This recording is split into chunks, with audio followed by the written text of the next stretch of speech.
పుట్టిన తర్వాత ఇంకా స్టార్ట్. ఇప్పటికి మ్యారేజ్ అయ్యి ఒక 3 years అవుతుంది మేడం.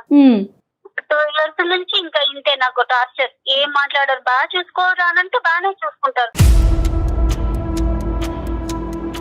స్టార్టింగ్ లో ఉన్న లవ్ అనేది ఇప్పుడు లేకపోతే నాకేమనిపిస్తుంది, డ్రింక్ చేసి వస్తుంటారు, పక్కన ఏదో స్మెల్ వస్తుంది అని అంటే కొంచెం ఫ్రెష్ అప్ అవ్వండి అంటే దానికి గొడవ చేస్తుంటారు. మా ఆయన దగ్గర దొరికిన ప్రేమ అతని దగ్గర ఉన్నదేమో అనే ఫీల్ నాకు వచ్చింది. ఏది కంటి చూపులోనే ఫీల్ వచ్చిందమ్మా? అతను జిమ్ చేస్తున్నాడు, నువ్వు వంట వండుతున్నావు, కలిసిపోయి నీ మనసులో ఇప్పుడు ఏంటమ్మా, ఇప్పుడు ఏం చెప్పాలనుకుంటున్నావు మాకు? నేను కూడా ఆడపిల్లలే కదా, నాకంత ఒక మనసు ఉంటుంది కదా, నాకు కొన్ని కోరికలు ఉంటాయి కదా. మీరు ఇంకొక వ్యక్తికి భార్య, ఒక బిడ్డకి తల్లి, ఆ విషయాలను కూడా దృష్టిలో ఉంచుకోండి. రేపొద్దున నీ బిడ్డకి ఏం సమాధానం చెప్తారు మీరు? అతను చూస్తూ నేను ఉండలేదు సార్ ఇక్కడ. అసలు బ్రతకాలనే ఆలోచన కూడా నాకు రావట్లేదు సార్. అందమైన జీవితం సమర్పిస్తున్న వారు 49 అంటే సంతోషం, 49 అంటే సంతానం. 49 సమర్పించు అందమైన జీవితానికి స్వాగతం. నమస్తే డాక్టర్ గారు. నమస్తే జయ గారు. సో ఒక మెయిల్ తీసుకున్నానండి, ఖమ్మం నుంచి రమ్యశ్రీ. తన పర్సనల్ ఇష్యూని ఒకటి మనకి షేర్ చేసింది. సో నెంబర్ కూడా ఇచ్చింది. ఎక్కువసేపు నేను చెప్పకుండా డైరెక్ట్గా మీతోనే మాట్లాడిద్దామని. రమ్యశ్రీ, ఖమ్మం. వీళ్ళందరూ వాళ్ళ పేరుగానే ఉంచమని అంటున్నారా మేడం? కొంతమంది చెప్తున్నారండి చేంజ్ చేయమని, పేరు బయట పెట్టొద్దు అనేసి. కొంతమంది అయితే పర్వాలేదు అంటే ఫోన్లే కదా కళ్యాణ్ గారు. హలో రమ్యశ్రీ అండి, నేను అందమైన జీవితం ప్రోగ్రామ్ నుంచి కాల్ చేస్తున్నాను. జయానండి. ఓకే మేడం, నమస్కారం మేడం. నమస్తే అండి. నాతో పాటు డాక్టర్ కళ్యాణ్ చక్రవర్తి గారు కూడా ఉన్నారు. ఒకసారి మీరు నాకు మెయిల్ చేశారు కదా, ఆ విషయాన్ని క్లియర్ గా చెప్పండి, డాక్టర్ గారు కూడా వింటారు. Okay madam, right. చెప్పండి రమ్య. ఎంత రమ్య, మీ ఏజ్ ఎంత, ఏం చదువుకున్నారు, ఏంటి సమస్య? నా ఏజ్ ఇప్పుడు 25 సార్. అమ్మా, నేను ఇంటర్ చేశాను. ఓకే. ఎగ్జామ్స్ రాయగానే పేరెంట్స్ మ్యారేజ్ చేసేసారు మేడం. ఓకే అండి. ఓకే. అంటే 17-18 కి పెళ్లి అయిపోయిందమ్మా? 17-18 కి 18 years స్టార్టింగ్ లోనే అదే మేజర్ అవగానే చేసేసారు. పెళ్లి బాగానే జరిగింది మేడం. నాకు అబ్బాయి నచ్చాడు. అంటే కొంచెం నాకు దూరం బంధువు. పెళ్లి చేసుకోమ్మా, ఇంకా స్టడీ ఆపేసేయాలంటే మంచి సంబంధం అంటే చేసుకున్నాను మేడం. ఓకే అని. ఓకే అమ్మా. ఓకే. 1 year వరకు బాగానే ఉన్నారు. అప్పటి వరకు బాగానే ఉన్నారు కానీ పాప పుట్టిన తర్వాతనే మేడం మా వారు కొంచెం ఆయన డిఫరెంట్ గా బిహేవ్ చేస్తున్నారు. అంటే ఎలాగండి? ఇంట్లో వస్తారు, ఏదో వచ్చానా, ఉన్నానా, పడుకున్నానా, తిన్నానా, పోయానా అన్నట్టే ఉంటారు మేడం. మాట్లాడరు. అసలు నన్ను, నా పాపను అసలు పట్టించుకోవచ్చు మేడం. స్టార్టింగ్ లో బాగానే ప్రేమగా చూసుకున్నారు మేడం, కానీ అసలు సరిగ్గా మాట్లాడరు. ఏదైనా మాట్లాడితే కోప్పడుతూ ఉంటారు. నాకు అసలు నేను రీజన్ లేకుండానే కోప్పడుతుంటా. నాకు ఏం అర్థం కావట్లేదు మేడం. ఓకే. ఏం చేస్తుంటారండి రమ్య? ఒక కంపెనీలో జాబ్ చేస్తున్నారు మేడం. ఓకే. ఓకే. మీ ముగ్గురే ఉంటారు అంతేనా? ఒక పాప, నేను, మా వారు మేడం. ఓకే. అత్తయ్య మావయ్య వీళ్ళంతా ఎక్కడ ఉంటారు? వాళ్ళు వేరే చోట ఉంటారు మేడం. ఓకే. ఓకే. ఓకే. పాప ఉందంటే పాపతో ఇప్పుడు హ్యాపీగా ఉండాలి, నాతో ఉండాలి. మేము ముగ్గురమే కదా మేడం ఇంట్లో మాట్లాడుకోవడానికి. ఎవరి పనులు వాళ్ళు ఉన్నామనంటే అది నాకేం అర్థం కాకుండా మేడం. ఇలా కొన్ని రోజుల నుంచి పాప పుట్టిన తర్వాత ఇంకా స్టార్ట్. ఇప్పటికి మ్యారేజ్ అయ్యి ఒక 3 years అవుతుంది మేడం. 2 years నుంచి ఇంకా ఇంతే నాకు టార్చర్. ఏం మాట్లాడారు, బాగా చూసుకోరా అనంటే బాగానే చూసుకుంటారు. ఓన్లీ మాట్లాడకపోవటం ఒకటే సమస్య. మాట్లాడడం అసలు హస్బెండ్ అంటే ఎలా ఉండాలి మేడం? ఒక ప్రేమ, ఎఫెక్షన్ అనేది ఉండాలి కదా. స్టార్టింగ్ లో ఉన్న లవ్ అనేది ఇప్పుడు లేకపోతే నాకేమనిపిస్తుంది. మరి ఎప్పుడైనా అడిగారా ఎందుకు ఇలా ఉంటున్నారు, ఏంటి అసలు కారణం ఏంటి? నేను అడిగాను మేడం. అడిగితే నీకెందుకు అవన్నీ, ఇప్పుడు బాగానే ఉన్నది కదా, ఇప్పుడు నీకేం తక్కువైంది, జాబ్ చేస్తున్నాను కదా, నీకు అన్ని ఏం తక్కువ ఉన్నది అని ఇలా అంటున్నారు మేడం. అలాంటప్పుడు నేను ఏం మాట్లాడగలను? ఏం మాట్లాడలేకపోతున్నాను నేను. ఇంట్లో తన కోసం నేను వచ్చేసరికి ఎదురు చూడాలి అనేది కూడా నాకు అనిపించట్లేదు మేడం. అసలు ఏం మాట్లాడాలో కూడా అర్థం కావట్లేదు. ఆయన పెళ్లి కాకముందు పేరెంట్స్ దగ్గర, నాన్న దగ్గర ఎంత మంచి ఫ్రీగా ఉంటామో హస్బెండ్ దగ్గర కూడా అలాగే ఉండాలి అని అనుకుంటాం కదా మేడం. ఆ ఫ్రీడమ్ హస్బెండ్ దగ్గర మాత్రమే ఉంటుంది. అలాంటిది అని చూస్తే భయం వేస్తుంది మేడం నాకు. ఒక మిషన్ వర్క్ చేస్తుంది, మనం తింటున్నాం, అది ఫుడ్ ఇస్తుంది, మనం తింటున్నాం అన్నట్టు మాత్రమే ఉంటుంది. ఓకే, ఒక మాట్లాడపోవటం తప్ప ఇంకా వేరే ఏ ఇతర సమస్య లేదు అతనితో మీకు? డ్రింక్ చేసి వస్తుంటారు, పక్కన ఏదో స్మెల్ వస్తుంది అని అంటే కొంచెం ఫ్రెష్ అప్ అవ్వండి అంటే దానికి గొడవ చేస్తుంటారు. చాలా మంది ఆడవాళ్ళకి ఇలాంటివి కూడా లేనటువంటి పరిస్థితులు, అంటే ఇప్పుడు సదుపాయాలు చూసుకుంటున్నాడు, అవసరాలు చూసుకుంటున్నాడు, కావాల్సిన ఎటువంటి లోటుపాటు లేదు, వేరే వ్యవహారాలు లేవు, అప్పుడప్పుడైనా తాగుతాడు. అతని వ్యక్తిత్వం అది. బేసికలీ ఏంటంటే రమ్య ఏ అంశాల గురించి అయితే కనుక తను తప్పుగా చూపెడుతుందో బహుశా తన యాంగిల్లో ఓన్లీ ఆ పాయింట్ ఆఫ్ వ్యూసే చూస్తుంది కాబట్టి అవి తప్పుగా కనిపిస్తుంది. ఇంకా మంచిగా ఏమున్నాయేమో అంటే చెప్పడానికి ఇంకా 95 ఉండుంటాయి.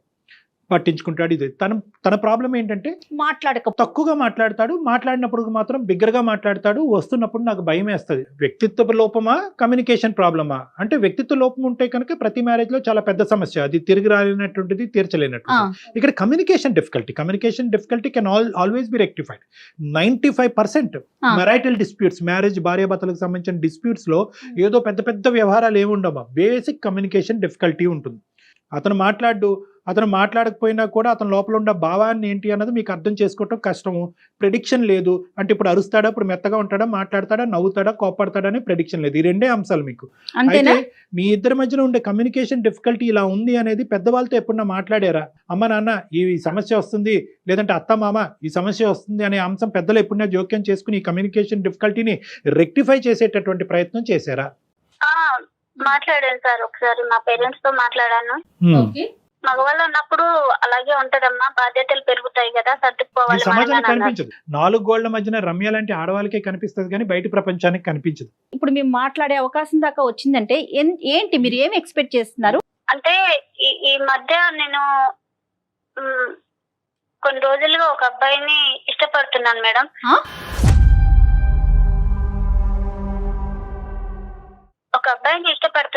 మా ఎదురుగా ఉంటారు. చాలా క్యాజువల్ గా చెప్పేస్తున్నారండి మీరు. అదే అప్పుడు ఇష్టపడుతున్నాననే దగ్గరికి వెళ్ళటం గురించే రమ్య గారు భర్త గారు బ్యాక్గ్రౌండ్ ఇచ్చారు. చెప్పండి రమ్య గారు. అయితే తను కూడా నన్ను ఇష్టపడుతున్నాను మేడం. కొన్ని రోజుల నుంచి మా ఎదురుగా జిమ్ చేస్తూ ఉంటారు. నేను అంత గమనించలేదు కానీ కొన్ని రోజుల తర్వాత నేను చూశాను, తను చూడ్డం నేను చూడ్డం అన్నట్టు. కాదమ్మా, జిమ్ ఎక్కడ చేస్తున్నాడు అతను? మీ ఇంటి ఎదురుకుంటే జిమ్ ఉందా, లేదంటే మీ మేడమే జిమ్ చేస్తున్నాడా, ఎదురు మేడమే జిమ్ చేస్తున్నాడా? ఎదురుగా వాళ్ళ ఇల్లు ఉంటుంది, పైన వాళ్ళు ఓన్ గా చేసుకున్నారేమో, అక్కడ చేస్తూ ఉంటారు. పెళ్లి కాని అబ్బాయి. నేను మార్నింగ్ పనులు చేసుకున్నప్పుడు కనిపిస్తూ ఉంటారు. ఒక రోజు ఇంకా అలా చూసారు, తను చూసారు, నేను చూసాను. కొంచెం ఫస్ట్ టైం నేను ఏమనుకోలేదు కానీ నెక్స్ట్ టైం నుంచి నాకేదో మా ఆయన దగ్గర దొరికిన ప్రేమ అతని దగ్గర ఉన్నదేమో అనే ఫీల్ నాకు వచ్చింది. కంటి చూపులోనే ఫీల్ వచ్చిందమ్మా. అంటే స్మైల్. తర్వాత కొన్ని రోజులకి ఒక పేపర్ లో నెంబర్ రాసి మా ఇంటికి పడేశారు. అప్పుడు అది చూస్తే నెంబర్ ఉంది, కాల్ చేయాలా వద్దా అనుకొని నేను ఒక 2 days గ్యాప్ ఇచ్చి కాల్ చేశాను సార్. నేను కాల్ చేస్తే బాగానే మాట్లాడారు. 2-3 times మీట్ అయ్యాము. నాకు ఏది కావాలన్నా అది చాలా కేర్ గా చూసుకునేవారు సార్. నాకు అదే నేను మా హస్బెండ్ నుంచి కోరుకున్నది ఏదైతే ఉన్నదో అతనిలో నాకు అవి కనిపించాయి సార్. అలా నాకు అని మీద ప్రేమ అనేది కలిగింది సార్. ఇది నేను చేసేది తప్ప రైటా అనేది కూడా నేను ఆలోచించాను. అయినా కూడా నా మీద నాకు ప్రేమ తగ్గట్లేదు సార్. ఆ అబ్బాయికి పెళ్లి అయిందమ్మా? పెళ్లి కాలేదు సార్. బ్యాచులర్ గా ఉంటున్నాడా లేదంటే పేరెంట్స్ తో ఉంటున్నాడా? అతను పేరెంట్స్ తో ఉంటున్నారు సార్. ఓకే. అతను నీ వైపు ఎక్కువ చూసేవాడా, నువ్వు అతని వైపు ఎక్కువ చూసేదానివా? తను ఇంత ముందు నన్ను చూసినట్టున్నారు. నేను ఒకరోజు చూస్తే నన్ను గమనిస్తూ ఉన్నారు. సరేలే అని నేను 2-3 రోజులు అలాగా చూడనట్టు చూసి అలా చూస్తే నన్నే గమనిస్తున్నారని నాకు అర్థమైంది సార్. వాడికి బుర్రలేదు, నీకు బుర్రలేదు. నీకు పెళ్ళైనటువంటి ఆడపిల్లవి, నీకు ఒక పాప బాబు ఉన్నాడు. ఓకే, నువ్వు ఆ అబ్బాయి పెళ్లి కాలేదు అనే అంశం నీకు తెలుసు. ఆ అబ్బాయి జిమ్ చేస్తున్నాడు అండ్ ఓకే, నీకు ఒక బాధ్యత ఉంది, నీ భర్తతో 2-3 సమస్యలు ఉన్నాయి. అవేమి పెద్ద అంత తలకి మించిన భయంకరమైనటువంటి సమస్యలు ఏమీ కాదు. కమ్యూనికేషన్ ఇంప్రూవ్ చేసుకోవటం అనే సబ్జెక్టే. కానీ ఎవరు ఆలోచించలేదమ్మా, నాకు కావలసినవి అతని దగ్గర దొరికేసినాయి అనేటటువంటి కంక్లూజన్కి ఎలా వచ్చేసావు? ఒక కనుచూపులోనే ఎలా వచ్చేసావు? కనుచూపులోనే కాదు సార్, ఒక 2-3 టైమ్స్ అలా చూసి ఫోన్ లో మాట్లాడిన అదే తర్వాత చూసి నాకు చూసి అనిపించింది చూసి సార్, ఆయన చూపించే ప్రేమ, ఆయన తీసుకున్న కేరింగ్ లో నాకు ఇంట్రెస్ట్ అనిపించింది సార్. నా మనసుకి ఏది కావాలో, నేనేం కోరుకున్నానో నాకు అది అతనిలో కనిపించింది. అతను కూడా నేను అంటే చాలా చూసిన ప్రతిదీ కోరుకోవటం, దాని వైపుకి మనసు వెళ్ళిందంటాం. ఏంటండి మీరు? కాదమ్మా, నీకు కనిపించిని భర్తను మర్చిపోయావు, కూతుర్ని మర్చిపోయావు, అతను ప్రపంచాన్నే మర్చిపోయాడు. ఓకే, అతను జిమ్ చేస్తున్నాడు, నువ్వు వంట వండుతున్నావు, కలిసిపోయి నీ మనసులు. ఇప్పుడు ఏంటమ్మా, ఇప్పుడు ఏం చెప్పాలనుకుంటున్నావు మాకు? ఇప్పుడు అతనికి పెళ్లి ప్రపోజల్ వచ్చింది సార్, పేరెంట్స్ పెళ్లి చూపులు తీసుకొచ్చారు. మంచిది. ఆ విషయము అంటే ఆల్రెడీ ఇంతకు ముందు పెళ్లి సంబంధాలు వస్తే నా కోసం 1 year అలా ఆపేశారు, పోస్ట్ పోన్ చేస్తూ వచ్చారు సార్. కానీ ముందుకెళ్ళిపోయారు. ఏంటో మళ్ళీ ఈసారి మళ్ళీ పెళ్లి అని ఇంకా పేరెంట్స్ వాళ్ళు ఎక్కువ ఫోర్స్ చేయడం వల్ల మాకు పెళ్లి అవుతుంది, పెళ్లి చూపులు చూస్తున్నారు అని తను నాకు చెప్పేసరికి నాకు ఏం చేయాలో అర్థం కాలేదు సార్. సంవత్సరం క్రితమే పెళ్లి చూపులు పెళ్లి చేసుకుంటే పెళ్లి అవుతుంది, నేను మర్చిపోలేకపోతున్నాను, నన్ను ఏం చేయమంటావని చిన్నపిల్లవాడు ఏడ్చినట్టు ఏడ్చేసారు. తను ఏడ్చేసరికి ఇంకా నాకు కూడా ఈ పనులన్నీ చిన్నపిల్లల పనులేనండి, పెద్దోళ్ళుగా మెచ్యూరిటీ వచ్చిన వాళ్ళు చేసే పనులు కాదు రమ్య. సారీ రమ్య, నువ్వు ఏడుస్తూ చెప్తున్నావు, నువ్వు తప్పుగా అనుకోవద్దు, మేము ఇక్కడ నవ్వుకుంటున్నాం. అంటే ఒక సమస్య, ఒక బాధ ఒక మనిషి చెప్పినప్పుడు సహజంగా అవతల వ్యక్తిని కూడా కదిలించాలి, బాధ కలిగించాలి. ఈరోజు మీ అమ్మాయి గురించి బ్యాక్గ్రౌండ్లో ఆలోచించుకుని బాధపడుతున్నావు, నీ భర్త గురించి ఆలోచించుకుని మీ అమ్మాయి ఇదేంట్రా, ఇంట్లో భార్యని ఎంతో నమ్మకంగా ఉదయాన్నే ఆఫీస్కి వెళ్ళేటటువంటి భర్త సాయంత్రం భార్య వచ్చేటప్పటికి జిమ్ చేసేటటువంటి పక్కింటి మగాడిని చూస్తున్నది అనే అంశం నీ భర్తకు తెలిస్తే కనుక అతని గుండెలు విరిగిపోయి ఏమైపోతాడో అనే ఆలోచనతో బాధపడుతున్నావు. ఒక పక్క నుంచి నీ యొక్క ఆలోచన, నీ యొక్క ప్రవర్తన చూస్తుంటే నవ్వుకుంటున్నావు. అరే, ఆ సినిమాలో చూసాం కదా, కరెక్ట్, ఈ సినిమాలో చూసాం కదా, పేపర్ రోల్ చేసి నెంబర్ ఎసట్టడం అనేది అక్కడ చూసామని సినిమా అంశాలే మాకు గుర్తుకొస్తున్నాయి. కానీ నిజ జీవితంలో ఎవరు ఇలా చేస్తారనేటటువంటిది మాకు కళ్ళలో కూడా ఊహించుకోవడానికి కష్టంగా. రియల్ లైఫ్ లో కూడా ఇలా జరుగుతున్నాయి అనుకుంటున్నాను. నేను కూడా ఆడపిల్లలే కదా, నాకంత ఒక మనసు ఉంటుంది కదా, నాకు కొన్ని కోరికలు ఉంటాయి కదా. తను హస్బెండే కదా, అమ్మాయికి పుట్టింటి నుంచి అతింటికి వచ్చిన తర్వాత అన్ని చూసుకోవాల్సిందే హస్బెండే కదా సార్. అలాంటిది నన్ను మర్చిపోయి ఆయన బయట ఏం చేస్తున్నాడో నాకు తెలియదు. అలా నేను ఏదన్నా అడిగితే నన్ను నా మీద చిరాకు పడతాడు, కోపడతాడు. నేను ఇంట్లోనే కుట్టుగా ఉండిపోవాలి సార్. యథార్థంగా చెప్తున్నాను. ఈ కాల్ కలిపేటప్పుడు మేము అనుకున్నాము, అరే అయ్యో అనవసరంగా అతను కమ్యూనికేట్ చేయట్లేదేమో, అతనికి ఒకసారి ఫోన్ చేసి బాబు కమ్యూనికేషన్ ఇలా చెయ్యాలి, ఒక భార్య యొక్క ఎక్స్పెక్టేషన్ ఇలాగా, నువ్వు కేవలం డబ్బులు ఇంట్లో లగ్జరీస్ ఒకటి చూసుకుంటే కాదు, మనసు నచ్చి పక్కన కూర్చుని భార్యతో మాట్లాడి మనసు అర్థం చేసుకుని ఇమోషన్స్ షేర్ చేసుకోవటం కూడా ఇంపార్టెంటే అనేటటువంటి విధంగా నడిపించాలి అని మేము అనుకున్నాం. ఈ లోపలే నువ్వు పార్ట్ 2 అనేటటువంటి తీసుకొచ్చావు. ఒకప్పుడు ఆ అంశం అయితే కనుక ఈరోజు మేము చాలా హ్యాపీగా డీల్ చేసాడు. కానీ నువ్వేం చేస్తున్నావు అంటే ఈ అంశాన్ని చూపెడుతూ ఇంకో అంశంలోకి ముడిపెట్టావు.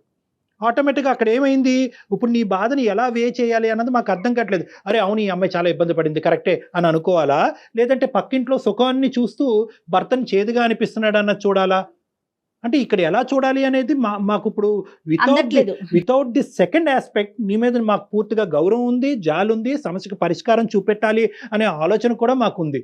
కానీ ఎప్పుడైతే ఈ సెకండ్ ఇష్యూ తీసుకొచ్చావో నీ మీద గౌరవం అనేది తగ్గింది, నీ మెచ్యూరిటీ లెవెల్స్ గురించి నవ్వేటటువంటి పరిస్థితి వస్తుంది, నీ భర్తని కొడుకు కూతురో ఎవరినో వాళ్ళని మోసం చేస్తున్నారు అనే బాధ కలుగుతుంది. సో నీ మీద ఇమోషన్ మాకు డైవర్ట్ అయిపోయింది. ఈరోజు నీకేం పరిష్కారం చెప్పమంటావు?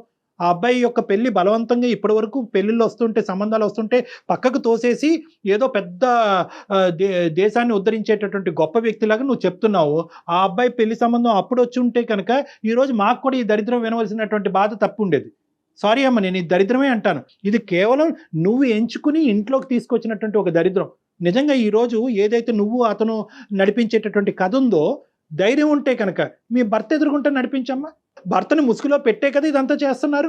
ఆయన చేసే బిహేవియర్ బట్టి నాకు ఆయన నుంచి నాకు ఏం అందట్లేదు సార్, ప్రేమ అందట్లేదు. కాదమ్మా, ప్రేమ అందట్లేదు, నీతో మాట్లాడట్లేదని నువ్వు పక్క చూపులు చూస్తావా? పక్క చూపులు కాదంటే నేను మంచిదే కదా మేడం. ఇప్పుడు మార్చుకునే ప్రయత్నం ఉండదా? ఇంకా ఫైనల్ డెసిషన్ అంతే ఉంటుందా? ఇప్పుడు అదే పనిగా నేను నేను మా హస్బెండ్ ఏ విధంగా అయితే బిహేవ్ చేస్తున్నా ఆ విధంగా నేనుంటే అయినా బయట ఎన్ని విధాలుగా వేరే అమ్మాయి చూడలేదా? తప్పుగా ఎందుకు చూస్తారు మేడం? ప్రతి ఆడపిల్ల అంటే అది ఉండాలి, హస్బెండ్ ఏం చేసిన పని ఉండాలి, ఆడపిల్ల కరెక్ట్ కదా? ఎవరు కూడా మాట్లాడట్లేదు ఉండట్లేదు కూడా. ఇప్పుడు నువ్వు అర్థం చేసుకోవాల్సింది ఏంటంటే నీ సమస్య కాదు అని అనట్లేదు. నీ భర్తతో ఉన్న నీ కమ్యూనికేషన్ డిఫికల్టీ లేదు అనేటటువంటి అంశాన్ని మాట్లాడే హక్కు మాకు లేదు. ఖచ్చితంగా అది సమస్యే. కానీ ఆ సమస్యకి నువ్వు ఎంచుకునేటటువంటి పరిష్కారం ఏదైతే ఉందో అది తప్పు, అది నేరం. ఎంత కష్టపడైనా, ఎంతమందిని పోగు చేసైనా, ఎన్ని పంచాయతీలు పెట్టైనా, ఎన్ని కౌన్సిలర్స్ని ఉపయోగించినైనా ఈరోజు నీ భర్తను బాగు చేద్దాం, మీ ఇద్దరు కమ్యూనికేషన్ ఇంప్రూవ్ చేద్దాం, మీ ఇద్దరు హ్యాపీగా ప్రయాణం. అది ఈ సమస్యకి పరిష్కారం. అంతేగాని చెప్పినా వినట్లేదు సార్. నేను ఏం చేయాలి సార్? అర్థం కాకనే మీకు మెసేజ్. రమ్య ఒక్క నిమిషం ఉండండి, ఒక్క నిమిషం. సమస్య లేకుండా, ఒక ఇష్యూ అంటూ లేకుండా ఎంతమంది ఉన్నారండి? అది ఇంపాసిబుల్ అమ్మా. అది అమ్మాయికి కూడా తెలుసు. రైట్, నా భార్య ఇలా వెళ్ళిపోయిందని చెప్పి నీ కొడుకుని అలా ఒక మూలన వేసేసి నీ భర్త కూడా పక్కింటి ఎక్సర్సైజ్ చేసి ఇంకో లేడీతో వెళ్ళిపోతే ఓకేనమ్మా నీకు? అదేం లేదు సార్, అదే తెలియకనే కదా నేను నాకేం చేయాలి అర్థం కాక. అతనికి పెళ్లి అవుతుందని చెప్పి నువ్వు సంబరం చేసుకో, నీ జీవితం బాగుపడుతుంది. అతని పెళ్లి ఆపేటటువంటి ప్రయత్నం చెయ్యొద్దు. కానీ తను దూరం అవుతుందంటే ఎందుకు నాకు ఏడుపు వస్తుంది. ఇంకా నాకు అతనంటే ఏమో సార్. ఇంకా నాకు ఇప్పుడు ఏడిస్తే పర్లేదమ్మా, జీవితాంతం నువ్వు ఏడుస్తావు, చాలా మందిని ఏడిపిస్తావు. ఉండలేమో అని రమ్య మీరు ఇంకొక వ్యక్తికి భార్య, ఒక బిడ్డకి తల్లి. ఆ విషయాలను కూడా దృష్టిలో ఉంచుకోండి. ఇప్పుడు లవ్ అనేటటువంటిది ఒక ఇమోషన్ అమ్మా. మనం ఎలాగైతే కోపం, బాధ, ఏడుపు ఇలాంటి రకరకాల హావభావాలు వస్తాయో, ఒక ప్రేమ అనేటటువంటిది కూడా ఒక ఇమోషన్. ఆ ఇమోషన్ ఏం చేస్తుంది అంటే కనుక ఆలోచనని తీసేస్తుంది. ఇప్పుడు నీ ఆలోచన పోయింది, నీకు తెలుసు లోపల ఇది తప్పు అని. కానీ ఇమోషన్ని కాపాడేటటువంటి, ప్రేమ అనేటటువంటి ఇమోషన్ కాపాడేటటువంటి ప్రయత్నంలో జరిగేటటువంటి పరిణామాలు అనేటటువంటి లాజికల్ రీజనింగ్ నీ మైండ్లోంచి పోయింది. ఇప్పుడు ఈ కాల్ ద్వారా ఆ లాజిక్, ఆ రీజన్ నీ జీవితంలో మేము నింపితే కనుక బహుశా 10 రోజులు ఏడుస్తావు, లేదా 1 నెల రోజులు ఏడుస్తావు, జీవితాంతం ఏడవు, నలుగురిని ఏడిపించావు. ఈరోజు నువ్వు చేసేటటువంటి తప్పు వల్ల, అరే నేను ఇప్పుడు ఏడుస్తున్నాను, ఈ బాధను తీర్చేసుకోవాలి, అరే వాడు ఏడుస్తున్నాడు, వాడి ఏడుపుని తీర్చేయాలని చెప్పి నువ్వేం చేస్తావంటే ఒక తప్పుదోవలో వెళ్తున్నావు. తర్వాత ఏమవుతుంది? నీ కొడుకు ఏడుస్తాడు, నీ భర్త ఏడుస్తుంది, సమాజం ముందు తలదించుకుని మీ తల్లిదండ్రులు ఏడుస్తారు, అక్కడ పెళ్లి చేసుకున్నటువంటి ఆడపిల్ల ఏడుస్తుంది, వాళ్ళ ఫ్యామిలీ ఏడుస్తారు, ఇంతమందిని ఏడిపిస్తారు. ఎందుకు? కేవలం మీ ఇద్దరు కళ్ళనీళ్ళు తొడవటం గురించి ఇంతమంది ఏడవాలా?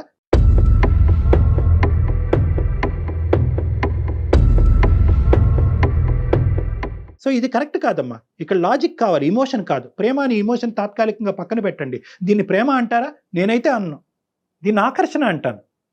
అతనికి ఏదో లేదు కాబట్టి నీ దగ్గరికి వచ్చాడు, నీకేదో దొరకట్లేదు కాబట్టి అతని దగ్గరికి వెళ్ళావు. సో లేనటువంటిది తీర్చుకునే దాని గురించి ప్రేమను డిఫైన్ చేయాలంటే తప్పమ్మా. దీన్ని ప్రేమ అనరు. నీ భర్తతో ఉండేటటువంటి బంధం, దాన్ని ప్రేమించు. నీ కొడుకుతో ఉండేటటువంటి బంధం, దాన్ని ప్రేమించు. మీరందరూ గౌరవప్రదంగా సమాజంలో ఉంటున్నారు, దాన్ని ప్రేమించు. సో ఈరోజు నీకు బాధగా ఉండొచ్చు, మా మాట బాధగా ఉండొచ్చు. ఇదేం సార్, ఆ అబ్బాయి ఏడుస్తున్నాడు కదా సార్, నాకు బాధగా ఉంది సార్, మీ ఇద్దరం దూరం అయిపోతాం సార్ అంటే కనుక నో.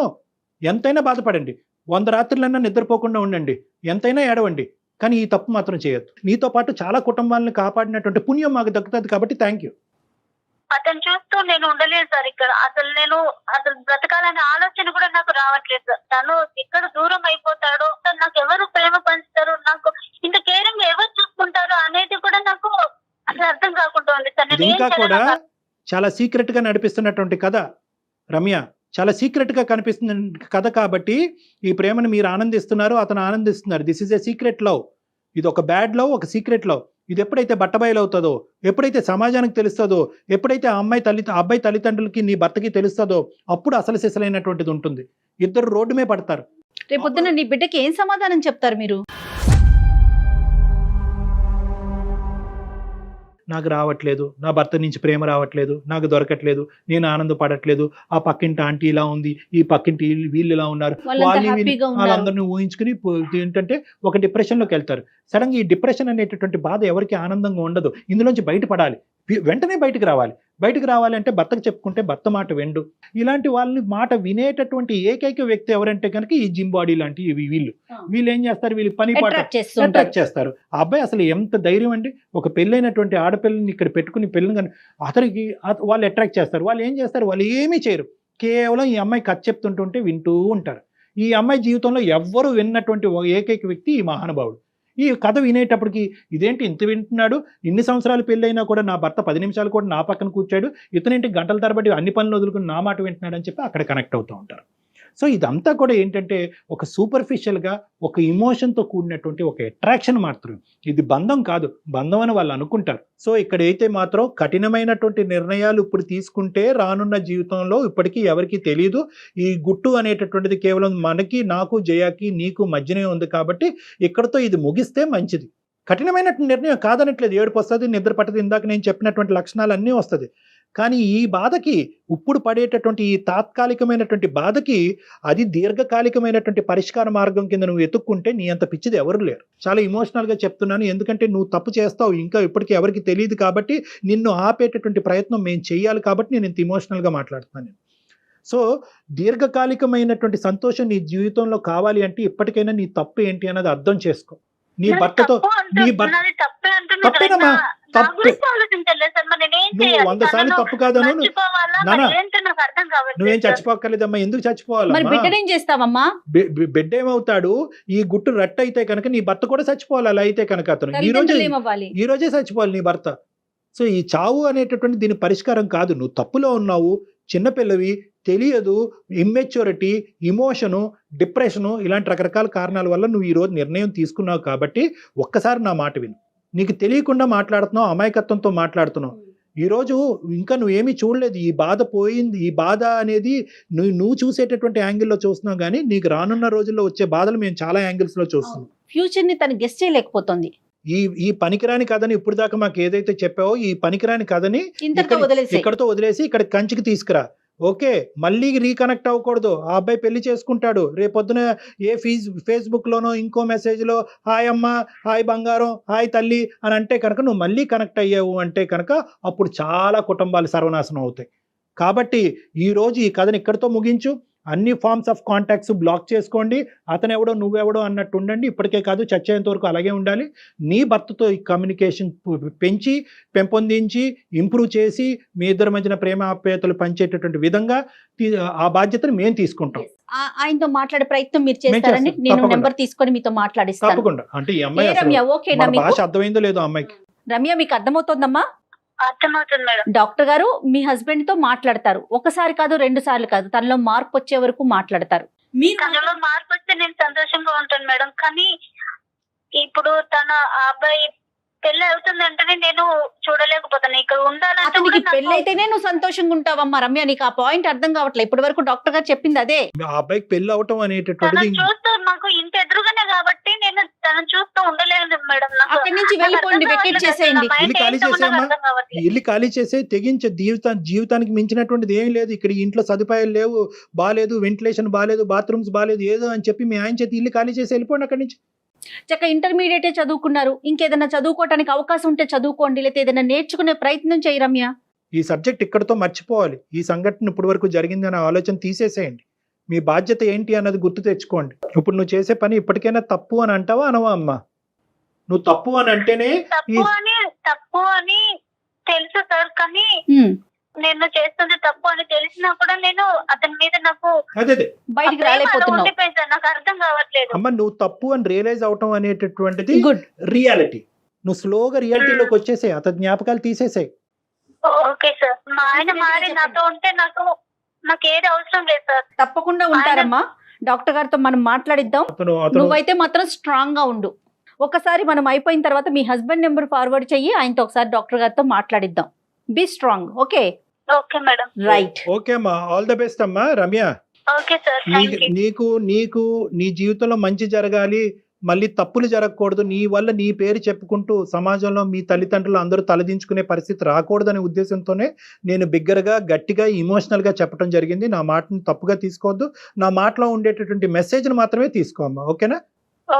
ఓకేనా, all the best. Thank you.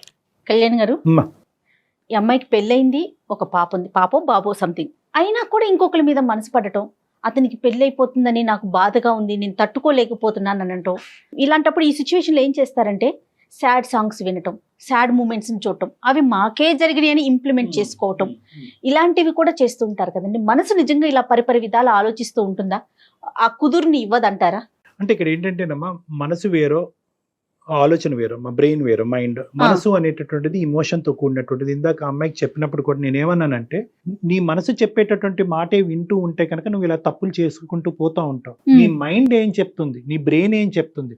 నీ బ్రెయిన్ అనేటటువంటి చెప్తుందా? చెప్తుంది. బ్రెయిన్ ఒక లాజిక్, దాన్నే అంతరాత్మ అంటాం, దాన్నే సిక్స్త్ సెన్స్ అంటాం. అమ్మాయికి కూడా తెలుసు, ఇందాక నుంచి అంటుంది నేను తప్పు చేస్తున్నాను అంటే కనుక అది లోపల అంతరాత్మ, అదే ఎప్పుడు నిజం పలుకుతుంది. ఈ బయట ఉండేటటువంటి మనసు ఏంటంటే ఒక మబ్బుతో కూడినటువంటి ఒక ఇమాజినేషన్ లోకి ఈ అమ్మాయిని తీసుకెళ్తుంది. ఆ మబ్బు ఏంటంటే ఇక్కడికంటే అక్కడ సుఖంగా ఉంటావు, అతను నిన్ను బాగా చూసుకుంటాడు, ఇవన్నీ ఊహాజనకమైనటువంటిది.